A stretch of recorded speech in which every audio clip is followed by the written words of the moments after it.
Assalamualaikum warahmatullahi wabarakatuh. Kami dari kelompok 5 akan mempresentasikan kalimat berkuantor. Nah, untuk anggota kelompok kami pertama Andini, kedua saya sendiri Asep Supriyanto, ketiga Sarah Salsabila, empat Stefanus Ertito Pramuja. Yang pertama, materi pertama akan dijelaskan oleh saudara Sarah. Mangga. Ya, kalimat berkuantor. Kuantor adalah pengukur kuantitas atau jumlah. Pernyataan berkuantor artinya pernyataan yang mengandung ukuran kuantitas atau jumlah. Biasanya pernyataan berkuantor ini mengandung kata semua, setiap, beberapa, ada, dan sebagainya. Kata semua, setiap, beberapa, ada, atau tiap-tiap merupakan kuantor karena kata-kata tersebut menyatakan ukuran jumlah. Nah, kuantor ini juga dibagi menjadi dua bagian, yaitu kuantor universal dan kuantor eksistensial. Next. Pertama, kuantor universal. Bisa kita lihat di sini, kuantor universal ini adalah dibacanya itu semua untuk setiap atau untuk tiap-tiap. Cara simbolnya itu kayak yang ada di atas, simbol matematis untuk kuantor universal itu adalah A terbalik. Beberapa contoh pernyataan yang menggunakan kuantor universal. Pertama ada semua kucing mengeong. Kedua ada tiap-tiap manusia yang dilahirkan memiliki seorang ibu. Ketiga ada setiap benda langit berbentuk bola. Keempat ada setiap bilangan asli lebih besar daripada 0. Misalkan PX adalah kalimat terbuka yang didefinisikan pada himpunan semesta S. Maka pernyataan untuk setiap X di dalam S, maka PX benar. Disebut pernyataan kuantor universal dan kata untuk setiap dalam pernyataan atas disebut kuantor universal. Next. Dalam aljabar, pernyataan kuantor universal ini dapat digunakan untuk mengubah kalimat terbuka menjadi kalimat tertutup atau suatu pernyataan. Misalkan, PX adalah sebuah kalimat terbuka. Maka untuk menyatakan himpunan penyelesaian dari PX pada himpunan semesta S dapat dituliskan sebagai berikut. 1. Untuk semua X, PX dibaca semua X bersifat PX. Lalu ada lagi A kebalik X merupakan anggota S PS. Dibaca semua X anggota S bersifat PX. Nilai kebenaran dari pernyataan berkuantor A kebalik X PX bergantung pada himpunan semesta yang ditinjau dan kalimat terbuka PX. Next. Oke, sekarang contohnya nih. Apabila PX itu bernilai X plus 4 lebih dari 3 dengan himpunan semesta Z, yaitu himpunan bilangan asli. Maka pernyataan untuk setiap X anggota Z memiliki sifat X plus 4 lebih dari 3 adalah suatu pernyataan yang bernilai benar karena himpunan penyelesaiannya itu bisa 1, 2, 3, 4, dan seterusnya selama dia merupakan himpunan bilangan asli. Selanjutnya, apabila Qx yaitu X plus 1 lebih besar dari 8 dengan himpunan semesta Z yaitu himpunan bilangan asli, maka pernyataan untuk setiap X anggota Z, maka X plus 1 lebih dari 8 adalah suatu pernyataan yang bernilai salah. Karena untuk X sama dengan 1, 1 plus 1 itu tidak sama dengan 1 plus 1 itu kurang dari 8. Sehingga himpunan penyelesaiannya cuma bisa dimulai dari angka 8, 9, 10. Jadi bukan himpunan bilangan asli. Jadi contoh di atas dapat disimpulkan bahwa apabila X anggota Z, maka PX sama dengan Z, maka setiap X anggota Z, PX bernilai benar. Apabila X anggota Z, PX tidak sama dengan Z, maka untuk setiap X anggota Z, PX-nya bakal bernilai salah. Next.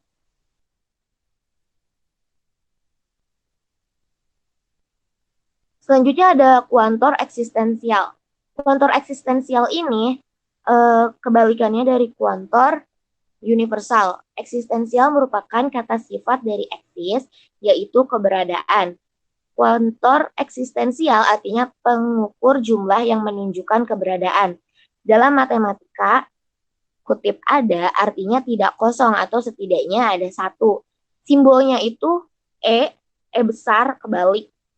Nah, contoh kuantor eksistensial itu ada kata ada, beberapa, terdapat, atau sekurang-kurangnya satu. Berikut beberapa contoh pernyataan menggunakan kuantor eksistensial. Pertama, ada rumah yang tak memiliki jendela. Yang ke B, ada bilangan cacah yang kurang dari satu. C, beberapa presiden adalah wanita. D, terdapat bilangan asli X yang jika dikalikan 5, hasilnya adalah 6,24. Next. Ada X anggota Z sehingga PX. Itu jadi dibacanya itu ada nilai X yang merupakan anggota Z sedemikian sehingga PX menjadi pernyataan yang bernilai benar. Atau secara singkat dapat dikatakan terdapat X yang bersifat PX. Bentuk ada X anggota Z PX dapat dituliskan sebagai berikut. Ada X, PX. Bergantung pada himpunan semesta yang ditinjau dan kalimat terbuka PX-nya. Contoh, apabila ada N yang merupakan anggota Z bersifat N plus 4 kurang dari 7.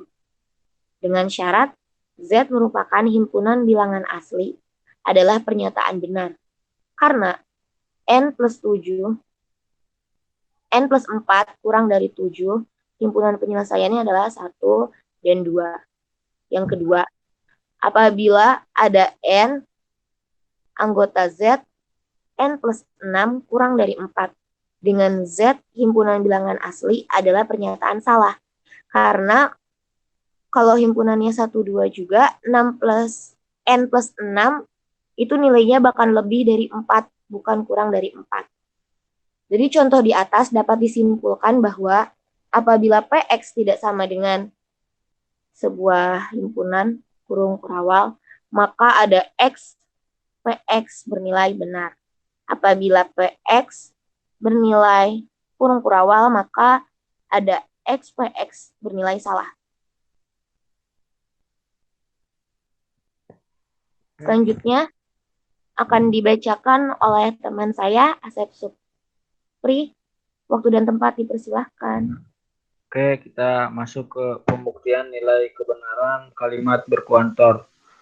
Pernyataan berkuantor universal bernilai benar jika pernyataan tersebut benar untuk semua semesta yang dibicarakan dan bernilai salah apabila terdapat sekurang-kurangnya satu anggota semesta yang menyebabkan pernyataan salah. Pernyataan berkuantor eksistensial bernilai benar jika sekurang-kurangnya satu anggota semesta menyebabkan pernyataan bernilai benar dan bernilai salah jika tak ada satupun dari anggota semesta menyebabkan pernyataan menjadi benar. Kita ingat bahwa kalimat terbuka didefinisikan pada suatu himpunan semesta, tapi bukan merupakan pernyataan. Kalimat terbuka menjadi pernyataan jika variabelnya diganti oleh suatu anggota dari semesta. Misalkan PX, X tambah 3 lebih besar dari 2, X elemen A. PX merupakan kalimat terbuka yang didefinisikan pada himpunan bilangan asli. Jika kita ganti X dengan bilangan 2, maka P2 merupakan pernyataan. Cara untuk menjadikan suatu kalimat terbuka PX menjadi pernyataan adalah dengan menambahkan kuantor pada kalimat terbuka itu. Misalkan PX X tambah 3 lebih besar dari 2, X elemen anggota bilangan real adalah kalimat terbuka. Tetapi P untuk setiap X anggota bilangan real X tambah 3 lebih besar dari 2 merupakan pernyataan karena kita ketahui nilai kebenarannya. Pernyataan S salah. Dan Q, terdapat X anggota bilangan real, X tambah 3 lebih besar dari 2, juga merupakan pernyataan karena dapat dinilai kebenarannya. P sama dengan B atau benar. Oke. Dalam matematika, kata-kata yang sering muncul biasanya diberi simbol tertentu, seperti simbol berikut ini. A kebalik itu untuk setiap atau semua, huruf E kapital terbalik, terdapat atau ada untuk anggota bilangan real kebalik, sehingga. Atau bisa dibaca seperti ini, untuk setiap X anggota bilangan real, X lebih besar dari 0, dibaca untuk setiap X elemen bilangan real, X lebih besar dari 0. Yang kedua, kalimat terdapat X anggota bilangan real sehingga X lebih besar dari 2. Dibaca terdapat X anggota bilangan real sehingga X lebih besar dari 2. Contoh, tentukan nilai kebenaran pernyataan berkuantor di bawah ini. Pernyataan 1, semua ikan berkembang biak dengan bertelur. Pernyataan 2, ada binatang yang memiliki alat kelamin ganda. Pernyataan 3, untuk setiap X elemen bilangan real, nilai X mutlak lebih dari 0, lebih besar dari 0. P4, terdapat X anggota bilangan real sehingga X tambah 5 kurang dari 5. Jawabannya untuk pernyataan 1 salah karena ada jenis ikan hiu yang berkembang biak dan dengan beranak. Pernyataan yang kedua benar, contohnya cacing. Nah, pernyataan yang ketiga salah karena ada X anggota bilangan real yang tak memenuhi, yaitu X sama dengan 0. Pernyataan 4 salah karena tak ada bilangan asli yang memenuhi, X tambah 5 kurang dari 5. Oke, yang selanjutnya ingkaran kalimat berkuantor. Ingkaran kuantor universal. Yang pertama, ingkaran kuantor universal. Perhatikan dua pernyataan yang mengandung kuantor universal berikut. Pertama, P, semua kucing berwarna putih. Yang kedua, Q, untuk setiap X anggota bilangan real sehingga 2X lebih besar daripada sama dengan 2. Negasi dari P adalah negasi P. Tidak benar bahwa semua kucing berwarna putih, atau boleh juga dikatakan ada kucing yang tidak berwarna putih. Negasi dari Q adalah negasi Q. Atau negasi untuk setiap X anggota bilangan real sehingga 2X lebih besar dari sama dengan 2, atau terdapat X anggota bilangan real sehingga 2X kurang dari 2. Secara umum, ingkaran kuantor universal adalah sebagai berikut. Ingkaran dari semua P adalah terdapat P. Ingkaran dari untuk setiap X, PX adalah terdapat X sehingga negasi PX.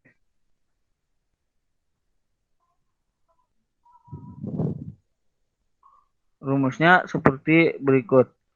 Negasi untuk setiap X, PX ekuivalen dengan terdapat X sehingga negasi PX.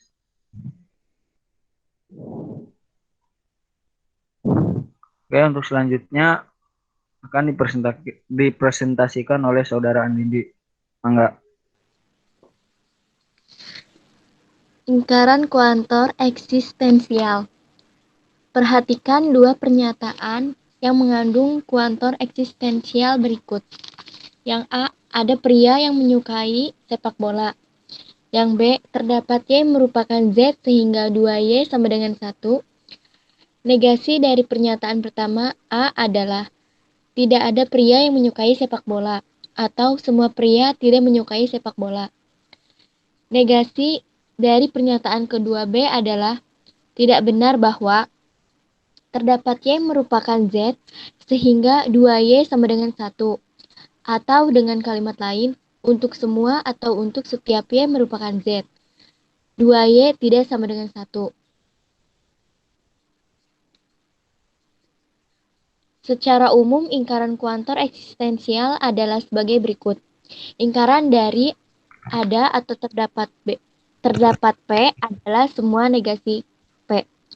Lingkaran dari terdapat X merupakan PX adalah untuk semua X negasi PX. Rumusnya, negasi terdapat X merupakan untuk setiap PX didefinisikan untuk semua negasi PX. Selanjutnya, next. Penarikan kesimpulan. Kesimpulan atau konklusi ditarik dari beberapa pernyataan yang diasumsikan benar terjadi. Asumsi-asumsi ini disebut premis. Jika implikasi dari konjungsi premis dengan konklusi merupakan tautologi, maka dikatakan kesimpulan yang diambil sah atau valid. Sebaliknya, jika premis-premis tidak memberikan cukup informasi untuk mendukung kesimpulan yang diambil, dikatakan penarikan kesimpulan tidak valid. Kita akan mempelajari 3 prinsip dalam menarik kesimpulan yang sah, yaitu 1. Prinsip modus ponens, 2. Prinsip modus solens, 3. Prinsip silogisme. Next. Premis 1. P negasi Q. Premis 2. P. Konklusi Q. Prinsip modus ponens di atas mengatakan jika P terjadi maka Q terjadi, dan ternyata P terjadi. Menurut asumsi kita, disimpulkan Q terjadi. Sahnya prinsip modus ponens dapat dibuktikan dengan tabel kebenaran pernyataan majemuk. P negasi Q dan P negasi Q. Next.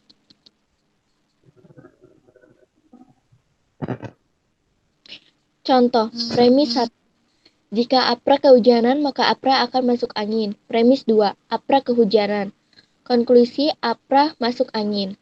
Penarikan kesimpulan ini menggunakan prinsip modus ponens. Berarti disimpulkan yang ditarik adalah sah. Yang B, premis 1.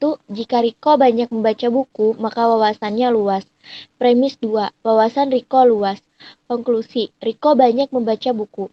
Penarikan kesimpulan seperti pada contoh B adalah salah atau palsu.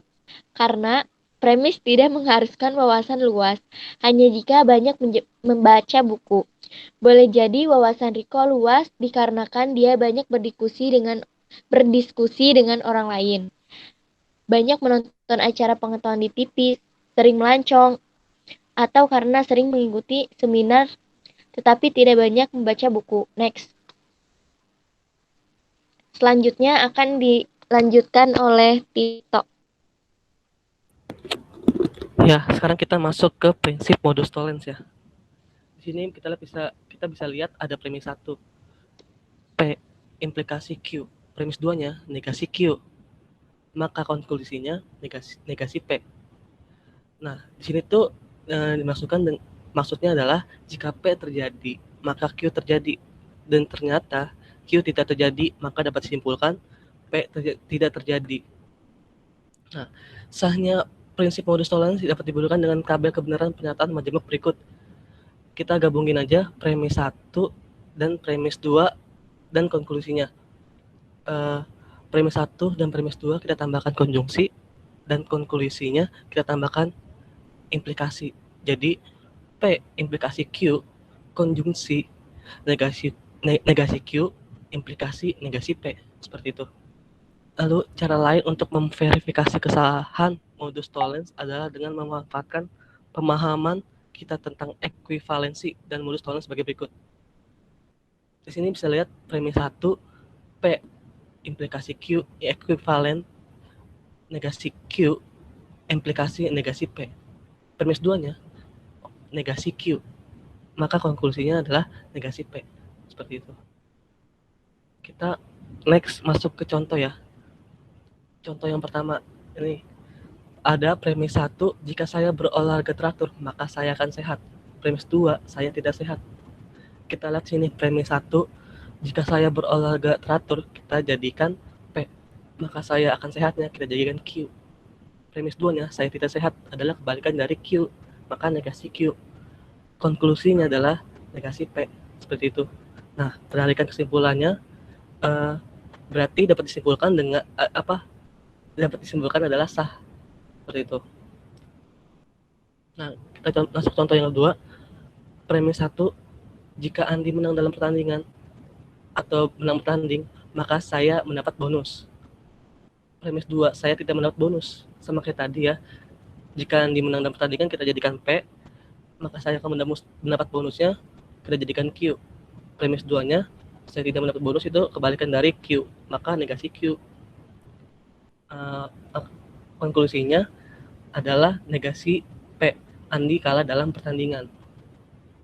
Nah, pertandingan kesimpulan dengan menggunakan prinsip modus tollens berikut yang tadi adalah dapat disimpulkan adalah sah atau valid ya. Nah, next masuk ke prinsip silogisme. Nah, kita masuk ke prinsip silogisme.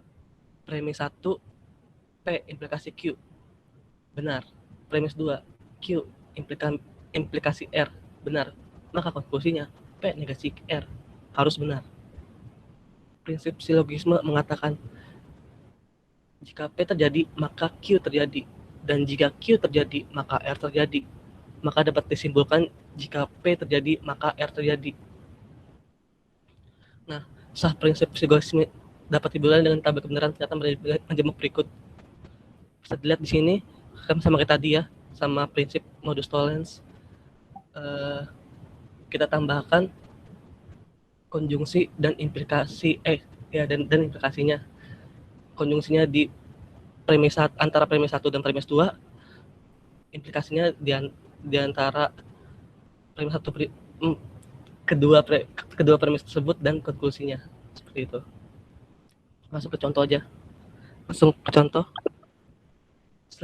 Selidikilah sah atau tidaknya penarikan kesimpulan berikut. Nah, A.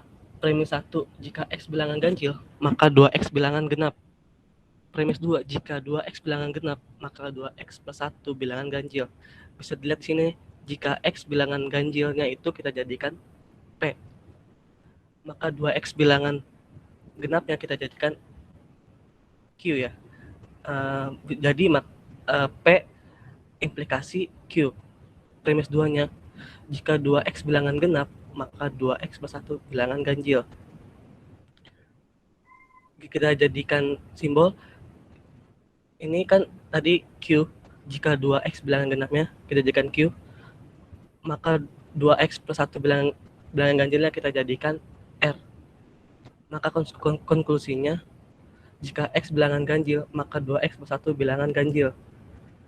Di sini bisa dilihat, jika X bilangan ganjil tadi adalah P, maka 2X plus 1 bilangan ganjilnya adalah R.